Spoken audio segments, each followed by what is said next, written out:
हवामान खात्याने कोकणाला रेड अलर्ट दिलेला आहे। त्यानंतर आपण आता रायगड जिल्ह्यामधल्या महाडमध्ये आहोत। त्या ठिकाणी पाहिलं तर इतर वेळी जी नदी आहे ती नॉर्मल वाहत असते, ती आज आपण नदी पाहिली तर नदीला भरपूर मोठ्या प्रमाणात पाणी आलेलं आहे।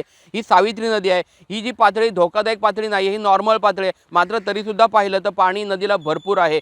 काल रायगड जिल्ह्याला रेड अलर्ट होता आणि त्यानंतरची परिस्थिती अशी होती की रायगड जिल्ह्यामधल्या माणगाव ह्या परिसरामध्ये प्रचंड मोठ्या प्रमाणात पाऊस झालं। माणगाव असेल, लोणेरे असेल, गोरेगाव असेल, या परिसरामध्ये एवढं पाणी झालं की ढगफुटी सदृश्य परिस्थिती निर्माण झाली होती।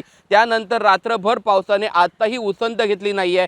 पाऊस आत्ताही मोठ्या प्रमाणात पडत आहे। रायगडमधल्या कोणत्याही नद्या ह्या धोकादायक पातळीमध्ये नाही आहेत, तर नॉर्मल असल्या तरी देखील कोकणात रेड अलर्ट असल्याकारणानं नागरिकांनी या ठिकाणी काळजी घ्यावी। नदी किनाऱ्या किंवा सखल भागात राहणाऱ्या माणसांनी नदी किनारे जास्त राहू नये, अगर घाट सेक्शनमध्ये जाऊ नये, अशा सूचना प्रशासनामार्फत देण्यात आलेल्या आहेत।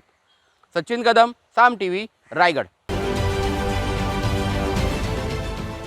देश विदेशातील प्रत्येक घडामोडींचे लाईव्ह अपडेट मिळवण्यासाठी आता साम टीव्हीच्या सर्व सोशल मीडिया प्लॅटफॉर्मला लाईक, फॉलो आणि सबस्क्राईब करा। तसंच सर्व नोटिफिकेशनसाठी बेल आयकॉन प्रेस करायला विसरू नका।